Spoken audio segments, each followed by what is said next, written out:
네, 안녕하세요. 여러분들 반갑습니다. 금융과 에너지 업종을 누구보다 쉽게 알려주는 데이어 멘토 권혁철입니다. 오늘 재룡전기라는 기업 리뷰해보도록 할 텐데요. 일단 재룡전기 같은 경우 변압기 한 제품만 판매하고 있는 회사이죠. 그래서 사실상 말씀드릴 수 있는 게 거의 한정적이기도 하고 좀 중복된 내용이 많을 가능성이 있어요. 그래서 그 부분에 대해서 좀 양해 부탁드리도록 하고 오늘은 지금까지 이슈 총 정리를 해볼까 합니다. 오늘 말씀드릴 이 소 제목들을 제가 적어 왔는데 재룡전기 올해 실적은 과연 괜찮을까? 이 부분에 대해서 또 말씀을 드리도록 하고 그리고 현재 공장 가동률이 100%가 넘었어요. 공장 가동률이 100%가 넘었다라는 소리는 지금 수주 잔고가 상당히 많다라는 뜻이겠죠. 그래서 이 부분도 말씀을 하려고 하고 그리고 지금 가격대가 뭐 저평가인지 고평가인지에 대해서 상당히 어느 정도 말이 좀 나오고 있는 상황이기도 하더라고요. 그래서 제가 지금 적정 가격대를 제가 구해 봤는데 이거는 제가 차트 설명할 때 마지막에 좀 말씀을 드리려고 합니다. 오늘 이러한 부분에 있어서 여러분과 같이 한번 확인해 보면서 얘기 나눠 보도록 할 텐데 먼저 시작하기 전에 저희 데이업 채널에 오시면은 모든 종목들을 커버해 드리고 있으니까 찾아와 주시면 정말 감사하겠고 제 영상도 끝까지 지켜봐 주시면서 댓글로 궁금하신 것들 남겨 주시면은 다음 영상에서 말씀을 드리도록 할게요. 그럼 재룡전기 바로 보도록 하겠습니다. 일단 재룡전기 같은 경우 매번 말씀을 드리지만 변압기 이 한 제품만 판매하고 있는 회사이다 보니까 이 변압기에 대한 모멘텀이 상당히 중요하죠. 지금 이게 1분기 실적 매출액인데 올해 이 매출액에 대해서 좀 상당히 늘어날 가능성이 있거든요. 그 이유에 대해서 말씀을 한번 드려보자면 현재 구리값이 상당히 폭등한 상태여서 변압기 제품 가격도 상승할 가능성이 있어 보이고 있는데요. 그렇다면 왜 이 구리 가격과 변압기가 어떤 상관관계가 있길래 이렇게 제가 말씀을 하는지 좀 알아보도록 하겠습니다. 일단 재룡전기 같은 경우 변압기를 만들기 위해서 원재료를 사오게 되거든요. 이 원재료 품목이 코어라는 품목인데 이 코어라는 품목이 94%, 약 95% 정도 차지하고 있어요. 왜 코어라는 품목이 중요하냐라고 해본다면 코어가 여기 보시는 것처럼 코일에 해당을 하고 있어요. 코일 같은 경우 당연하게도 이 전기가 왔다 갔다 하는 전도체이다 보니까 구리로 지금 만들어지고 있는데요.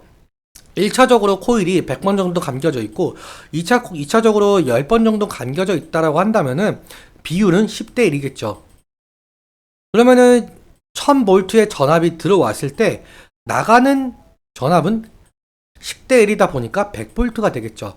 이렇게 이 코일이 승합과 강압의 과정을 거칠 수 있게 만들어준다 라고 보시면 될 것 같습니다. 그래서 사실 이 변압기는 이 코일이 상당히 중요한데 이 코일이 구리로 만들어지고 있는 상황이죠. 그래서 변압기 원재료가 코일이라서 코일 가격이 상승을 하게 된다라고 한다면 완제품인 변압기의 가격도 상승할 가능성이 있어 보이고 있죠. 그런데 이렇게까지 구리 가격이 상승한 이유는 여러분들도 아시다시피 AI 확장이에요.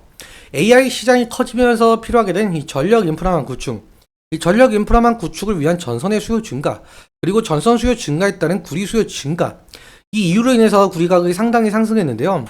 그리고 또 구리 가격 상승 이유는 한 가지가 더 있습니다.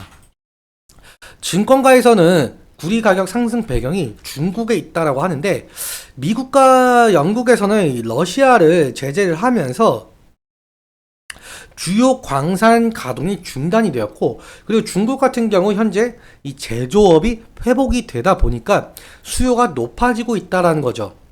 그런데 사실상 일각에서는 현재 중국은 이 제조업 부분에 대해서 경기가 회복이 된 것이 아니라 미국과 패권 다툼으로 인해서 일부러 제조업 부분을 과잉 생산하게 만들려고 하는 것 같다라고 추측을 하고 있습니다. 실제로 미국은 중국의 관세를 다시 부과할 정도로 중국의 과잉 생산 능력에 대해서 상당히 견제를 하고 있는데요. 이유는 이유가 있을 것 같아요. 사실 현재 미국 대선이 얼마 남지 않는 상황에서 미국 내 정치적인 스탠스도 일부 있을 수 있겠지만 일각에서는 중국이 환율 전쟁을 일으키고 싶어 하는 것이 아닐까라고 생각을 한다라고 한답니다. 지금 현재 중국은 디플레이션 상황이거든요. 여러분들도 아시다시피 지금 디플레이션 같은 경우는 인플레이션과 반대되는 경제 상황, 즉 상품과 서비스의 가격이 지속적으로 하락하는 형상이죠. 그런데 반대로 지금 전 세계는 인플레이션 상황인데요. 그래서 미국 같은 경우 인플레이션을 잡기 위해서 금리까지 올렸을 정도로요. 여기서 중국은 수출을 한번 늘리면서 중국의 다른 제조업 국가들을 싸그리 망하게 할 수가 있겠는데요. 게다가 엔화 약세까지 지속이 되면서 평가 절하에 나설 명분도 생겨버리는 거죠. 중국은 공산주의라서 그냥 위안화를 찍어내기만 하면 되는데, 즉 다시 정리하자면 중국은 과잉 생산으로 인플레이션 이 상황이 국가에서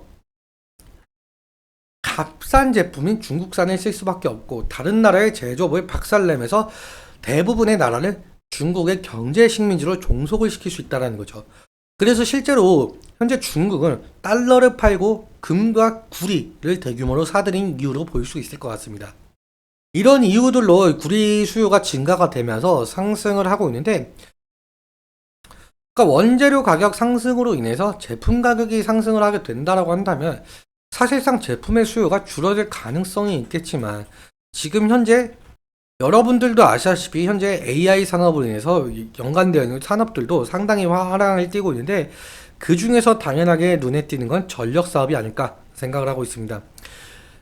지금 AI 센터 같은 경우 전기 먹는 하마라고 표현이 될 정도로 전기를 상당히 잡아먹고 있는데, AI 센터는 기존 데이터 센터에 비해 전력 소비가 6배 가량 많다라고 한답니다.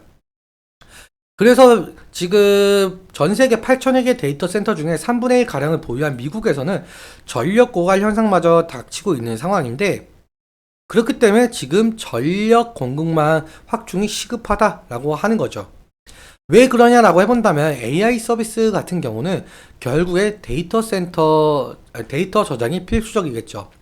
그렇다면 데이터 저장을 할 수 있는 데이터 센터 같은 경우는 끊임없이 가동을 해 주어야 될 것이고, 가동을 하면 할수록 전력 소비는 지속적으로 늘어날 수밖에 없다라는 겁니다.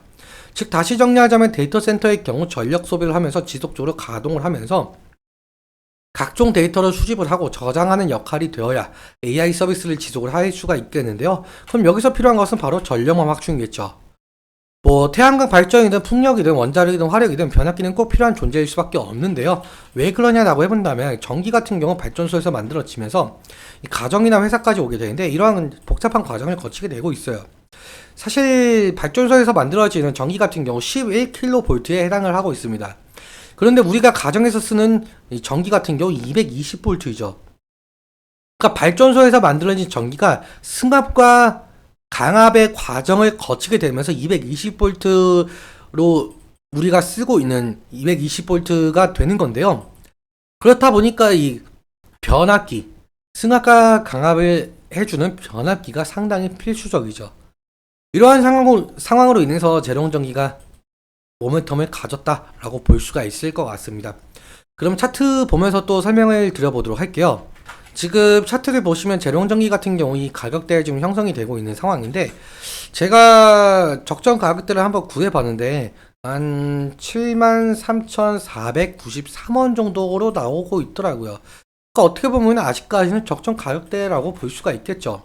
그러니까 제가 이 계산한 것은 이 계산식 같은 경우 제가 자세하게 말씀을 드릴 수는 없겠지만 2024년 예상 밸류에이션 컨센으로 계산을 해본 거거든요. 그러니까 이 가격대가 이 정도는 나오고 있다라고 생각을 해주시면 될 것 같아요. 그렇다 보니까 지금 2024년 컨센 기준으로 거의 적정 가치다라고 볼 수가 있겠고요. 지지라인 같은 경우 이 부분은 좀 생각을 할 수가 있을 것 같습니다. 일단 11선과 21일 이평선 사이 이 가격 레인지 가능성이 높을 것 같은데요. 만약에 여기 이 부분을 이탈하게 된다라고 한다면 60일 이평선과의 이격도가 상당하다 보니까 리스크적인 관리는 필요할 것으로 보이고 있습니다. 그렇기 때문에 이 부분에 관련해서는 좀 조심스럽게 접근해야 되지 않을까 좀 생각을 하고 있고요. 그리고 사실상 신고가 부분에 해당을 하다 보니까 이 차익 실현 매물이 나올 가능성이 있기 때문에 이 부분도 염두에 두시면 좋을 것 같습니다. 오늘은 여기까지 말씀을 드릴 텐데, 오늘 내용 여러분들께 도움이 되셨다면 구독과 좋아요 부탁드리고, 그리고 말씀드린 내용과 차트적인 부분에 대해서는 제 개인적인 견해가 있을 수밖에 없기 때문에 여러분들의 주관적인 견해와 함께 투자를 하여 현명한 선택하셨으면 좋겠습니다. 오늘도 시청해주셔서 감사하고 지금까지 멘토 권혁철이었습니다. 감사합니다.